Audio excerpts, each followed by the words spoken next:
Teologia Aprenda Mais. Nós estamos falando sobre o capítulo 28 de 1 Samuel e estamos aqui analisando aqui dentro do contexto histórico, né, do contexto geográfico, político e teológico da época, né, para tentarmos pensar e analisar que de fato realmente Samuel ou não, né, como está registrado.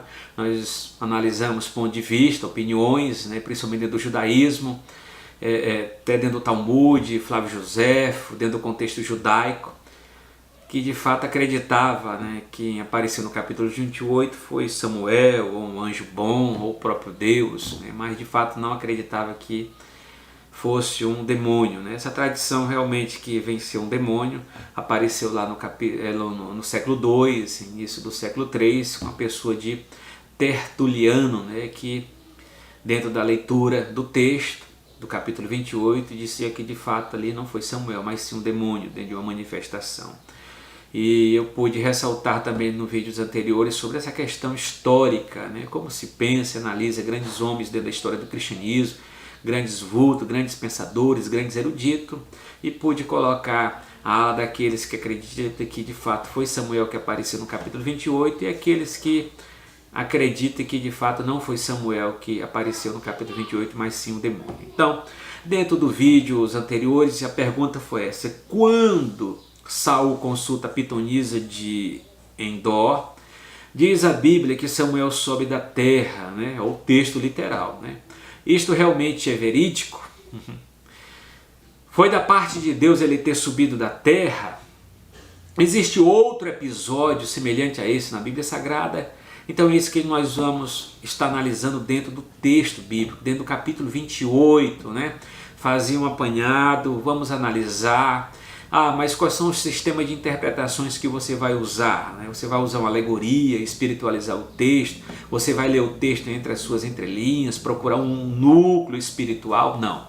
Vamos analisar o texto dentro do seu contexto, dentro de uma interpretação literal do texto, e vamos analisar todo o contexto, os textos paralelos, né? Os livros paralelos, e analisarmos dentro de uma chave hermenêutica, uma chave exegética, extrair e ver a intenção do autor, né? Quem de fato que escreveu o capítulo 28. Nós já sabemos que não é Samuel, porque ele morre lá no capítulo 25 de 1 Samuel e aparece no capítulo 28, né? Ou entre aspas ou não. Então não foi ele que escreveu. E quem de fato contou essa história, quem relatou essas informações lá no cenário lá da pitonisa, em Endor, quem falou isso para os cronistas, para os escritores? E essa história passou lá, foi contada, Saul consultou a pitonisa, e de lá as pessoas foram escrevendo, ficou uma conversa, um telefone sem fio, os ditos populares, mas de fato está registrada no capítulo 28, né? Está registrado no capítulo 28, é isso que nós vamos estar analisando. Vamos analisar mais precisamente agora. Ó. No livro de 1 Samuel, capítulo 28, encontramos o relato de um decadente rei chamado Saul, né? Consultando uma pitonisa na cidade de Endor, em Israel. O objetivo do encontro era fazer contato com o profeta Samuel já morto. Samuel já tinha morrido, né? Esse trecho das escrituras é usado pelos espíritas para justificar e validar a doutrina, né? Porém, ao estudarmos sobre o contexto da vida de Saul, descobriremos que sua atitude foi reprovada por Deus, né? Então é um texto muito usado, principalmente pelo espiritismo, né? Pelo catecismo, que defende a questão da consulta dos mortos e etc. Só pega esse texto realmente para validar, né? Para tentar validar as suas ideias, as suas crenças, né? Então, só para pegar aqui, ó, já vimos que os espíritas não creem na Bíblia e nem reconhecem a sua autoridade como palavra de Deus, mas quando o assunto lhes interessa, nesse caso, a Bíblia é evocada como autoridade. Eles reivindicam o texto de 1 Samuel, capítulo 28, onde registra o episódio de Saul e a feiticeira, para consubstanciar a prática da necromancia, né, condenada pela palavra de Deus. Afirma que Samuel se comunicou com Saul, mesmo depois de sua morte. Então, é uma defesa que o Espiritismo toma, né, como base para defender suas crenças e prática. Vamos analisar o texto, né? Vamos analisar o texto. O que o texto tem a dizer, do que o texto tem a dizer, qual a intenção do texto, qual a intenção do autor, né? Até porque isso aqui faz parte dos livros históricos, né? Samuel faz parte dos livros históricos, é isso mesmo. Samuel faz parte dos livros históricos, né? Um profeta. E assim, morreu Saul por causa da transgressão que cometeu contra o Senhor, ao qual não havia guardado, e também porque buscou a adivinhadora para consultar, e não buscou o Senhor, que por isso o matou, e transferiu o reino a Davi, filho de Jessé.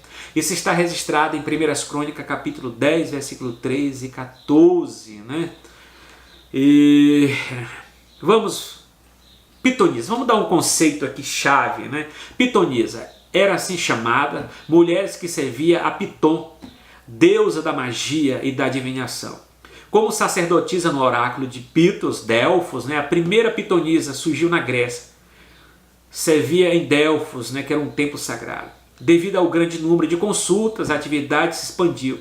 As pitonisas eram eleitas geralmente entre as mulheres de classe pobre, né? A nomeação de uma pitonisa muito se assemelhava ao ritual de possessão. Eram conduzidas ao oráculo dos deuses gregos, Apolo, Marte, Júpiter. Outra questão, com grandes rodopios, né, uivos e contornos, encerravam o ritual, né? Então tinha todo um cerimonial, né, de movimento, de pula, etc. Agora outra questão assim, quem era Saul? Quem era Saul? Saul era um homem que assumiu o reino de Israel por volta do ano 1060 a.C., ficando no poder por 40 anos. O reinado de Saul foi 40 anos. Nós costumamos dizer o seguinte, o Reino Unido. Qual é o Reino Unido? Começa com Saul, Davi e Salomão. Por que Reino Unido? Porque estava unido todo Israel. O reino só vai ser dividido depois da morte de Salomão no ano 930, né, que o reino é dividido. Duas tribos, a tribo de Judá e de Benjamim vai para Roboão, filho de Salomão, e 10 tribos vão para Jeroboão, né, o chamado reino dividido. Mas aqui Saul faz parte do Reino Unido, que reinou 40 anos, depois vem Davi, 40 anos, depois vem Salomão, mais 40 anos, então o Reino Unido foi em torno de 120 anos. Não foi um rei eleito pela vontade divina, polêmica, eu vou gravar um vídeo sobre isso, mas por permissão divina e vontade popular. No princípio se mostrou fiel e obstinado, depois se tornou mau, corrupto, Saul, né, invejoso, soberbo, desobediente a Deus. O cara realmente mudou de caráter, né? Se é que ele tinha um caráter bom, né? Devido à maldade em seu coração, o Espírito de Deus se retirou da vida dele. Deus já não se comunicava com ele, nem por sonho, nem por urim, e nem por profeta, o que está registrado no próprio capítulo 28, versículo 6. E o Espírito do Senhor se retirou de Saul. Está registrado em 1 Samuel 16 e 14, muito importante esse texto. Saul, portanto, estava totalmente distante de Deus. Procurar uma pitonisa foi uma demonstração de que os demônios atuavam e dirigiam a sua vida. Misericórdia. Tinha um demônio lá no capítulo 16, né? Quando o Espírito de Deus se retira de Saul, foi preciso, né?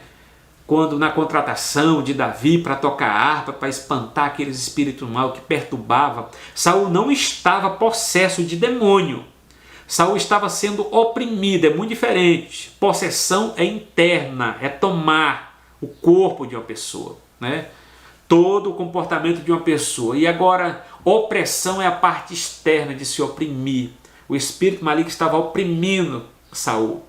Foi preciso lá no capítulo 16, 14, Davi tocar a sua harpa para que Deus trouxesse tranquilidade para aquele homem, né? Ele pudesse ter um equilíbrio emocional e espiritual.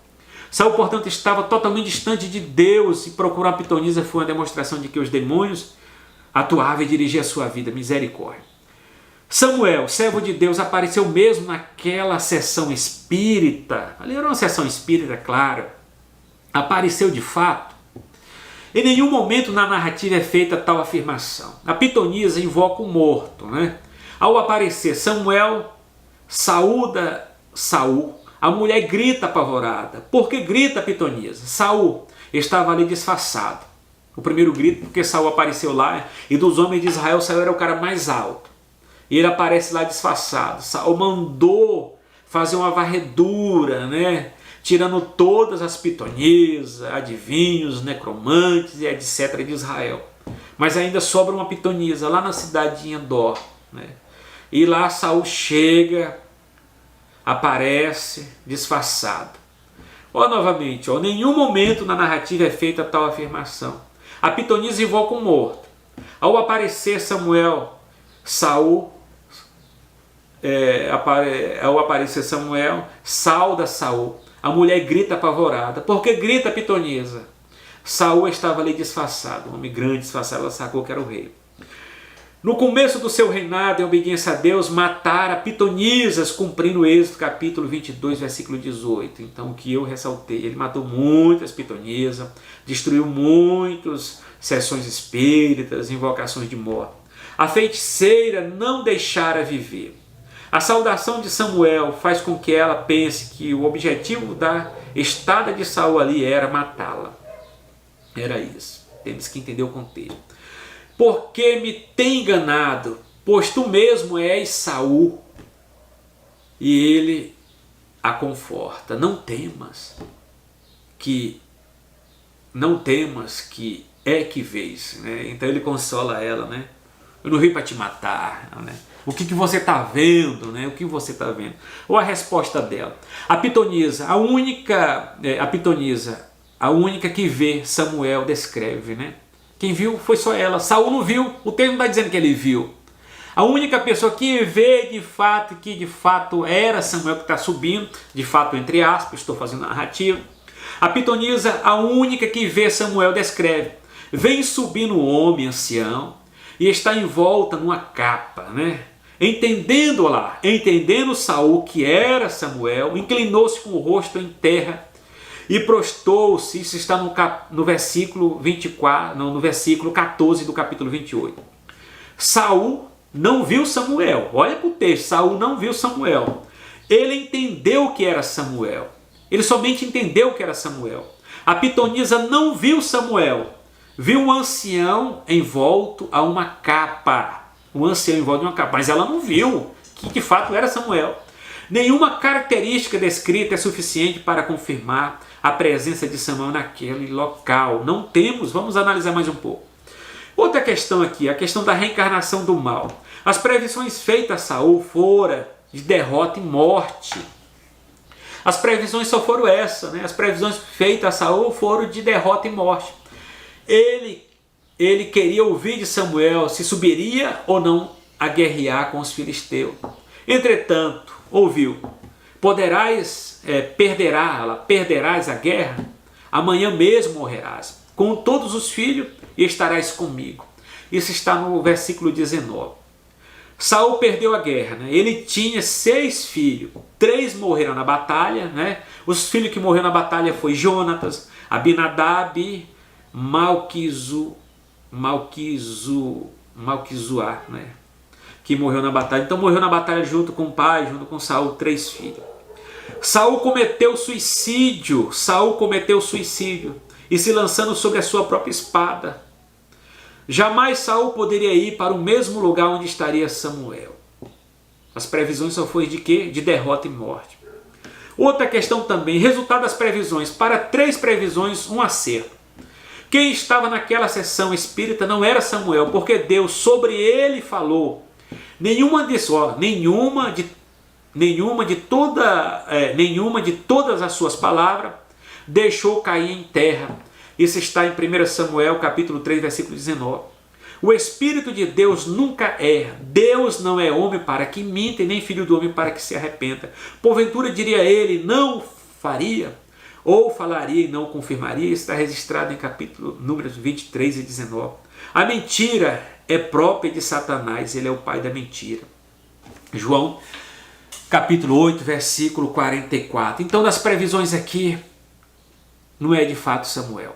Não é Samuel, porque no capítulo 3, versículo 19, nenhuma de todas as suas palavras deixou cair em terra. Isso está registrado em 1 Samuel 3, 19. E tudo aquilo das previsões, para as 3 previsões, só teve um acerto. E as outras foram tudo de derrota e morte. Outra questão. No livro de Atos, o apóstolo Paulo expulsa os demônios de uma pitonisa. Atos 16 e 18. Não vos enganeis, as práticas ocultas não pertencem a Deus. Quem as pratica está sob a influência e possessão de demônios e não herdará o reino do céu. Apocalipse capítulo 22, versículo 15. O espiritismo é um engano. O diabo tem poder de se transfigurar em anjo de luz. E não é maravilha que o próprio Satanás se transfigura em anjo de luz. Isso está registrado em 1 Coríntios capítulo 11, versículo 14. 1 Coríntios capítulo 11, versículo 14. Então, de fato, não era Samuel que apareceu ali. Então, ressaltando novamente aqui, pegando um texto aqui apologético, o Manual de Apologética Cristã, defendendo os fundamentos da autêntica fé cristã, é um livro editado pela CPAD, um livro editado pela CPAD do pastor Ezequiel Soares, que é um grande apologista, hebraísta, mestre em grego. Ele já coloca aqui, Saul e a médio de Endor. Já vimos que os espíritas não crêem na Bíblia e nem reconhecem a sua autoridade como a palavra de Deus. É o que está escrito aqui. Mas quando o assunto lhe interessa, nesse caso a Bíblia é evocada como autoridade. Eles reivindicam o texto de 1 Samuel capítulo 28, onde registra o episódio de Saul e a feiticeira para consubstanciar a prática da sua necromancia. Condenado pela palavra de Deus, afirma que Samuel se comunicou com Saul, mesmo depois de sua morte. Olha o que ele coloca aí. Ainda que isso tivesse acontecido, cabe ressaltar que Saul estava desviado e cujo comportamento não é padrão para a vida cristã.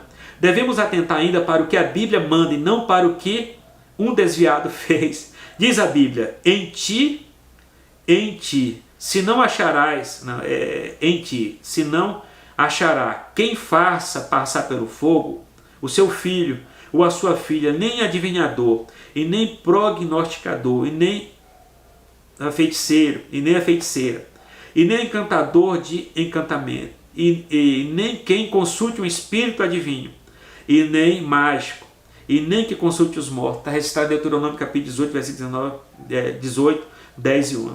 Consultar os mortos é a prática da necromancia. Isso é a viga mestra do espiritismo. Eles são reprovados por Deus por sua palavra. Isso é uma abominação aos olhos de Deus. E o que diz o versículo seguinte, olha o que diz aqui, dentro do texto aqui. Deus não respondeu a Saul, nem por sonho, nem por Urim, e nem por profeta. E perguntou o Senhor, porém o Senhor lhe não respondeu, nem por sonho, nem por Urim, e nem por profeta.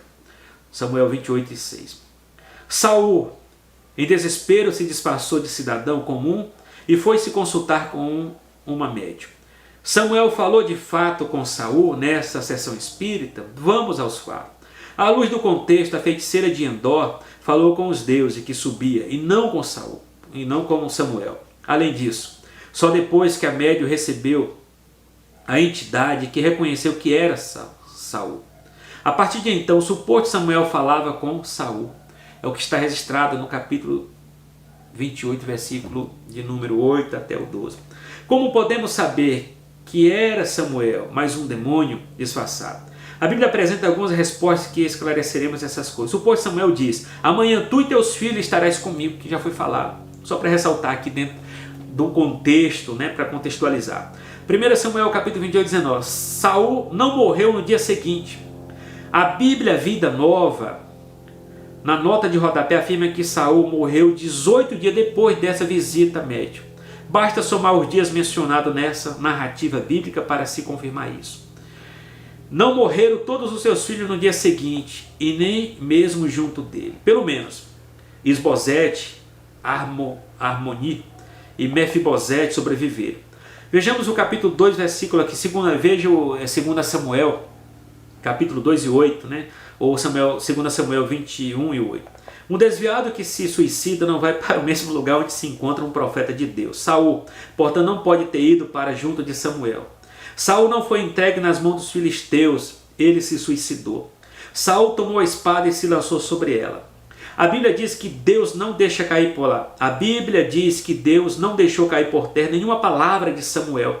É o que já foi registrado e falado aqui dentro da visão aqui do capítulo 3, versículo 19. Mesmo. Logo, o tal personagem que falou com Saul não pode ter sido Samuel. Deus se revelava nos tempos do Antigo Testamento por diversas maneiras. Deus se revelava através de sonhos, através de Urim e Tumim, e por profeta, né? Veja aqui Jó 33:15, Êxodo capítulo 28:30, Hebreus 1:1. São esses os três recursos pelos quais a Bíblia diz ter Deus se recusado a responder a Saul. Quando naquela época alguém consultava um profeta de Deus, era o mesmo que consultar a Deus, pois o profeta era o porta-voz de Deus. A Bíblia, entretanto, afirma que Saul consultou a feiticeira e não a Samuel e nem ao Senhor. E também porque buscou a adivinhadora para consultar e não buscou o Senhor. Se Saul tivesse consultado a Samuel, teria consultado a Javé, Deus de Israel.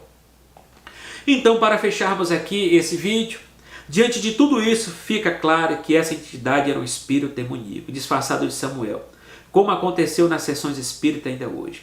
Os mortos não podem ter contato com os vivos, pois são espíritos de demônios que se manifestam nessas práticas. E isso pode justificar o fato de Deus haver proibido a prática da necromancia. O texto do rico e Lázaro confirma isso. Veja Lucas, capítulo 16, 27 e 31. Então, fechamos aqui esse vídeo e sabemos que, de fato, na minha defesa, na minha concepção, dentro do texto, dentro das análises, não era Samuel, mas sim um espírito demoníaco que ali apareceu, né? Temos aqui um texto também bastante que para se fechar, né? Para se fechar esse pensamento, né, do capítulo 28 de 1 Samuel, né? Claro que a gente já viu aqui, veja o Deus que sobe da terra, capítulo 28, versículo 13.